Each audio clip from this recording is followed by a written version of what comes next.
RJ Rohini tax நேயர்களுக்கு வணக்கம். சுகுமார் இயக்கத்தில் அல்லு அர்ஜுன், ஃபகத் ஃபாசில், ராஷ்மிகா மந்தனா நடிச்சிருக்கிற புஷ்பா 2 த ரூல். புஷ்பானா ஃப்ளவர் நினைச்சியா? Fire, wild fire. ட்ரைலரே எனக்கு செம்ம இம்ப்ரெசிவா இருந்தது. இந்த படம் வந்து பெரிய ரெக்கார்டெல்லாம் கிரியேட் பண்ணும் அப்படின்னு பார்த்தீங்கன்னா இந்திய சினிமாவில் ஒரு பெரிய நம்பிக்கை இருந்தது. ஸோ அந்த எக்ஸ்பெக்டேஷன்ஸோட தான் நானும் இந்த படத்தை வந்து பார்க்க போனேன். முதல் பாதி நீங்க பார்த்துருந்தீங்க அப்படின்னா நிச்சயம் வந்து ரெண்டாவது பாதி உங்களுக்கு ரொம்ப அழகா வந்து ஒர்க் அவுட் ஆகும். முதல் பாதி நான் பார்க்கவே இல்லைங்க, இப்பதான் டைரக்டா புஷ்பா 2 தான் பார்க்க போறேன் அப்படின்னாலும் இந்த படத்தை வந்து உங்களால ஈஸியா வந்து கனெக்ட் பண்ணிக்க முடியும். முதல் பாதியிலேயே உங்களுக்கு சொல்லியிருப்பாங்க, அல்லு அர்ஜுனுக்கும் ஃபகத் ஃபாசிலுக்குமான அந்த பழிக்கு பழி வாங்கக்கூடிய படலம் எப்படி இருக்க போகுது, ஃபயரா இருக்க போகுதா அப்படிங்கறதான் அடுத்த இதுல இருக்கும்னு சொல்லியிருந்தாங்க. ஸோ அந்த ஒரு ஒன்லைனை எடுத்துட்டு அது இல்லாம பல கதைகளை சேர்த்து மக்கள் ரசிக்கும்படி கமர்ஷியலா அந்த படத்தை வந்து கொடுத்திருக்காரு டைரக்டர் சுகுமார் அப்படின்னு தான் சொல்லணும். ஸோ வெறும் அல்லு அர்ஜுனும் ஃபகத் ஃபாசிலும் அடிக்கடி சண்டை போட்டுக்கிறாங்க, அதுல யார் ஜெயிக்கிறாங்க அப்படிங்கறது மட்டுமே ஒரு 3.5 மணி நேர கதையால சொல்லிட முடியாது. அதை தாண்டி மக்கள் ரசிக்கக்கூடிய பல விஷயங்களை, ஃபேமிலி ஆடியன்ஸ் வந்து எதிர்பார்க்கக்கூடிய பல விஷயங்களை இந்த படத்துல வந்து கலந்து கட்டி கொடுத்திருக்கிறாரு அப்படின்னு தான் சொல்லணும். புஷ்பாவை பொறுத்த வரைக்கும் அதற்கு மிகப்பெரிய பக்கபலம் முதுகெலும்பு யார் அப்படின்னு பாத்தீங்கன்னா அல்லு அர்ஜுன். எஸ், ஏன்னா அவருடைய மெனக்கடல், ஒவ்வொரு படத்துக்கும் வந்து அவர் கொடுக்கக்கூடிய மெனக்கடல் வந்து பாத்தீங்கன்னா ஸ்கிரீன்ல வந்து அவ்வளவு அழகா தெரியுது. ஒரு ஃபைட் சீக்வன்ஸா இருக்கட்டும், ஒரு எமோஷனலான சீக்வன்ஸா இருக்கட்டும், அதே மாதிரி ஒரு ரொமான்டிக் சீக்வன்ஸா இருக்கட்டும், ஒவ்வொன்றுக்கும் அவர் எடுத்துக்கக்கூடிய சிரத்தை வந்து பாத்தீங்கன்னா அந்த ஸ்கிரீன்ல வந்து ரொம்ப அழகா வெட்ட வெளிச்சமா காட்டுது. இந்த படத்துல வந்து பர்டிகுலரா வந்து ஆக்ஷனுக்கு வந்து அல்லு அர்ஜுன் இறங்கி சம்பவம் பண்ணியிருக்காரு அப்படின்னு தான் சொல்லணும். ஏன்னா ஒவ்வொரு ஃபைட்டும் வந்து ஐயோ பாக்குறப்ப இதெல்லாம் நம்மளால பண்ண முடியாது, ரியல் லைஃப்ல வந்து இறங்கி ஃபைட் பண்ண முடியாது. ஆனா நமக்கு பிடிச்ச ஒரு ஹீரோ வந்து அங்க பறந்து பறந்து ஃபைட் பண்றப்ப நம்ம பாக்குறதுக்கு வந்து கொஞ்சம் நல்லா இருக்கு. சில பேர் வந்து அடிக்கிறப்ப அப்பட்டமா தெரிஞ்சிடும், எப்படிங்க ஒரு ஆள் 10 பேரை பறக்க விட முடியும் அப்படின்னு. ஆனா அது சினிமான்னு தெரிஞ்சு கூட சில பேர் பண்றதை வந்து ரசிக்க முடியும்ல. சோ அப்படி ஒரு மெட்டீரியலா தான் வந்து நான் அல்லு அர்ஜுனை பாக்குறேன். சோ அந்த வகையில் ஆக்ஷன்ல வந்து பூந்து விளையாடி இருக்கிறாரு. எமோஷனலான சீன்ஸ் எல்லாம் வந்து பாத்தீங்கன்னா தி பெஸ்டா வந்து ஸ்கோர் பண்ணிருக்காரு. நிறைய ஹீரோக்கள் வந்து பயப்படக்கூடிய ஒரு விஷயத்த த்ரூ அவுட்ல வந்து கிட்டத்தட்ட ஒரு 25 மினிட்ஸ் கிட்ட அந்த போர்ஷனை வந்து கேரி பண்ணிருக்காரு. ஏன்னா புடவை கட்டிக்கிட்டு ஒரு கெட்டப் போட்டுக்கிட்டு அதெல்லாம் வந்து ஒரு 2 நிமிஷம் 3 நிமிஷம் பண்ணாலே வந்து ஒரு மாஸ் ஹீரோ பண்றதுங்கிறதே தேவையா, நம்மளுடைய இது என்ன ஆகும் அப்படிலாம் யோசிப்பாங்க. பட் அல்லு அர்ஜுன் கதைக்கு அது தேவைப்படும் பட்சத்தில் அது எந்த அளவுக்கு வந்து நம்ம டெடிகேட்டடா பண்ணும் அப்படிங்கறத உணர்ந்து பண்ணியிருக்காரு. ராஷ்மிகாவுக்கும் வந்து பாத்தீங்கன்னா முதல் பாதியில எப்படி அவங்களுக்கு ஒரு முக்கியமான ரோல் இருந்ததோ இந்த பாதியிலையும் வந்து அவங்களுக்கு வந்து ஸ்கோர் பண்ணக்கூடிய நிறைய ரோல்ஸ் வந்து நிறைய சீன்ஸ் வந்து அமைஞ்சிருக்கு. அதை ரொம்ப அழகா பெர்ஃபெக்டா யூஸ் பண்ணி இந்த படத்துல அவங்களுடைய பெஸ்ட் கொடுத்துருக்காங்க ஃபகத் ஃபாசில்.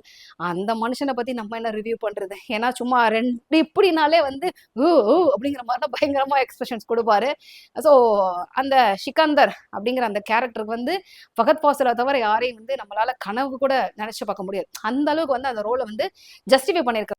எனக்கு இன்னொரு விஷயம் இந்த படத்துல என்ன பிடிச்சிருந்தது அப்படின்னா, பொதுவாவே இந்த வில்லன் ரோல் அப்படிங்கிறது ஸ்கிரீன்ல அப்பியர் ஆகிறப்பே ஒரு பெரிய இது இருக்கும், என்னடா அப்படிங்கிற மாதிரி. பட் ஆனா ஃபகத் ஃபாசில் அப்பியர் ஆகிற எல்லா சீன்ஸ்லயுமே வந்து பாத்தீங்கன்னா ஒரு ஒரு டார்க் ஷேட்ல வந்து ஒரு காமிக் சென்ஸும் வந்து கூடவே வந்து சேர்ந்து இருந்தது. ஒரு நல்ல ஸ்டோரி டெல்லிங் அப்படிங்கிற மாதிரி தான் நான் நினைக்கிறேன். ஏன்னா அந்த சீன்ல வந்து பர்டிகுலரா வந்து மாஸா இருக்கும், எல்லாமே அப்படி இருக்கும். ஆனா அந்த ரியாக்ஷன்ஸ் வந்து பாத்தீங்கன்னா ரொம்ப சர்காஸ்டிக்கா வந்து அதை பிளே பண்ண வச்ச விதம் வந்து பாத்தீங்கன்னா ரொம்பவே பிடிச்சிருந்தது. நிறைய இடங்கள்ல வந்து சுகுமாரோட ரைட்டிங்ஸ் வந்து ரொம்ப எப்படி சொல்றது, தி பெஸ்ட், தி பியூட்டிஃபுல் அப்படிங்கிற மாதிரி நம்ம நிறைய இடங்கள்ல சொல்லக்கூடிய அளவிற்கு அவருடைய ரைட்டிங் சென்ஸ் வந்து நிறைய இடங்கள்ல வந்து உணர முடிஞ்சது. குறிப்பா டெக்னிக்கல் டீமுடைய சப்போர்ட் வந்து மேஜர் ரோல் அப்படின்னு தான் நான் நினைக்கிறேன். சினிமாட்டோகிராஃபி பிரம்மாண்டமா இருக்கு.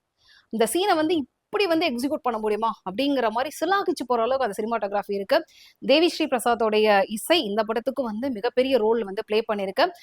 பின்னணி கூடுதல் சேர்ப்பு இசையை வந்து சாம் சிஎஸ் விக்ரம் வேதாலாம் பண்ணியிருந்தாரு, அவர் பண்ணியிருக்கிறாரு. அவருடைய அந்த பிஜிஎம் ஸ்கோர்ஸும் வந்து நிறைய இடங்கள்ல கரெக்டா கேட்கிற அளவுக்கு, நிறைய இடங்கள்ல ரீசெண்ட் டேஸ்ல வந்து பாத்தீங்கன்னா இந்த பிஜிஎம்னால பெரிய பிரச்சனை எல்லாம் ஓடிட்டு இருந்தது. ஸோ இந்த படத்துக்கு, ஏன்னா அது பெரிய படம், பக்கா கமர்ஷியல் படம், ஆக்ஷன் தெலுங்கு படம், அப்போ உங்களுக்கு சத்தம் இந்த மாதிரியான விஷயங்கள்லாம் எந்த அளவுக்கு அவங்களுக்கு கற்பனை பண்ணி பார்க்க முடியும் அப்படிங்கறத உங்களால ஃபீல் பண்ண முடியும். பட் ஆனா எங்கேயுமே அது இறைச்சலா படல.